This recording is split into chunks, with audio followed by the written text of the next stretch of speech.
Sometimes I feel like I've just had so much delay in my life.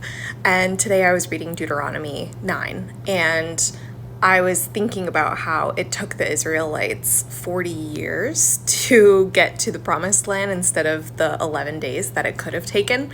And I read this, Deuteronomy 8:2. Remember how the Lord your God led you through the wilderness for these 40 years, humbling you and testing you to prove your character and to find out whether or not you would obey his commands. Yes, he humbled you by letting you go hungry and then feeding you with manna, a food previously unknown to you and your ancestors.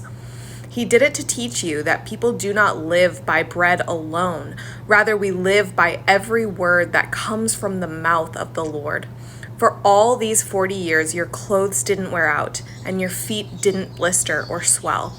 Think about it. Just as a parent disciplines a child, the Lord your God disciplines you for your own good. Sometimes it can feel like we're praying and we're praying and we're praying and we're praying for the same thing. And we're like, Lord, save me from these circumstances, save me from this person, save me from this, save me from that. And a lot of times I think we miss the key factor in all of that, which is the changing of our character, the transformation of our heart.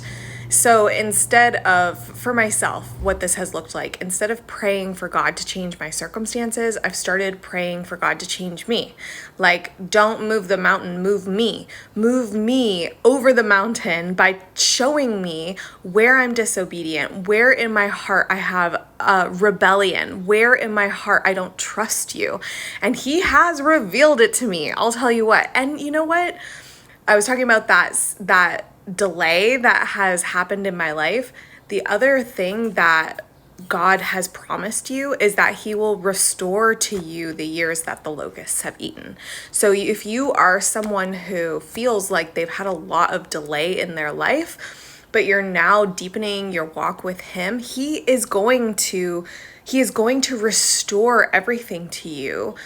And he is a miracle worker, way maker. He is the game changer, right? He does not adhere to the normal laws of our reality. Time is nothing to him.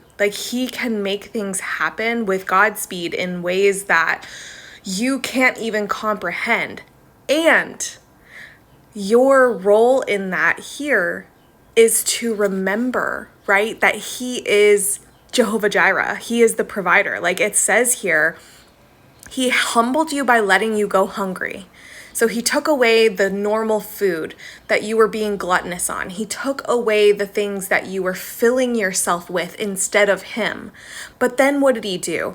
And then feeding you with manna, a food previously unknown to you and your ancestors. So then he provided something for you that was so much more nourishing and essential than anything that you had had before, and helped you to keep your eyes focused on the one who provided it instead of the provision itself. He did it to teach you that people do not live by bread alone. We live by every word that comes from the mouth of God. He did it to show you what you were putting on a pedestal above him. He did it to show you where the idols were in your heart and in your life. For all these 40 years, your clothes didn't wear out and your feet didn't blister or swell. He was there every single step of the way. Every moment you cried out, every time you dropped to your knees, every time you asked why, he was right there with you. And he did not let you fall without being there to pull you back up again. He didn't let things get so bad that you couldn't keep on going. He was right there disciplining you. Think about it. Just as a parent disciplines a child, the Lord your God disciplines you for your own good. He is working all things for your good, and he is the Alpha and the Omega. He knows the beginning and the end. So you have to remember that he has a plan that is so much better than any plan that you could ever come up with or try to orchestrate in your own life. He has your best interest in mind. He has your best possible outcome in mind. And even when we sin, even when we practice iniquity, even when we turn away from him, he is still there with us. And yes, there's consequences to our actions. And yes, as a loving parent, he allows us to deal with the consequences of our own actions. Like, you have to remember, these people were whining in the wilderness. When they came out of Egypt and they were in the wilderness, they complained. They were like, why did you take us away from our slavery? Like, why did you take us away from Egypt? At least in Egypt we had this, at least in Egypt we had that. Like, they were constantly whining about wanting to go back to the place that they had been liberated from. I know I've done this, right? There's been moments in my life where I let the devil have me ruminate on the past, right? I look back like Lot's wife. The one thing that Jesus told us not to do is to look back, not to he told us to remember Lot's wife when he was talking to his disciples about the end times. He said, remember Lot's wife. That's the one person he chose to remember in that moment is an unnamed woman in the Bible. He chose to say, remember Lot's wife. He was talking about remember to not look back.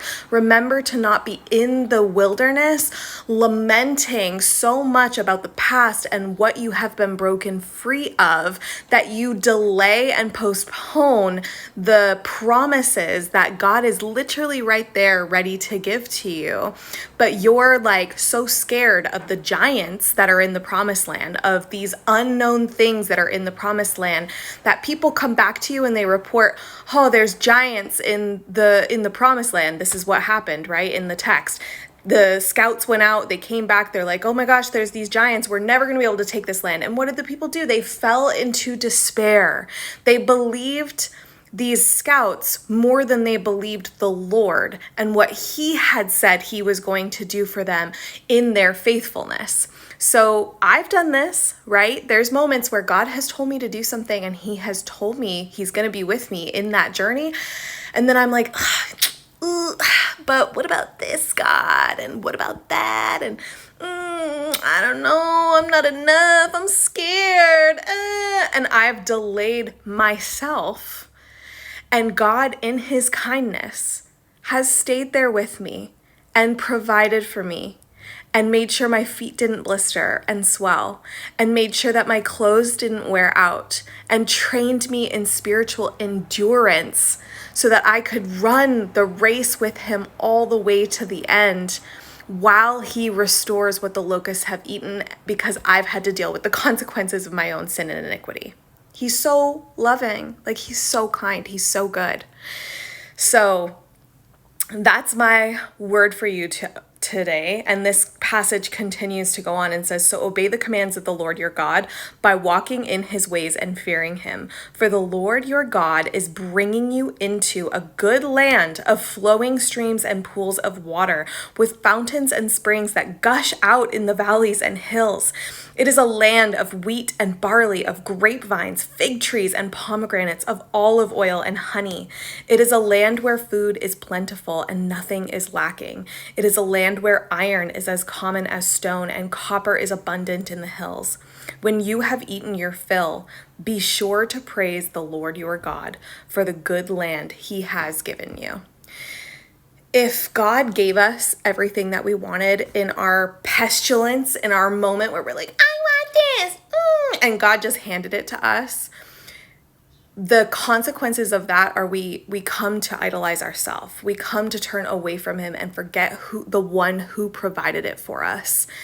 And God, in his love, he makes sure that he develops our character and our endurance and our strength so that our pride does not take us away from him for eternity. He's a good, loving Father, and he's taking you to the place of abundance. Trust him. Have faith in him. Move in that faith through the wilderness. Don't get stuck there.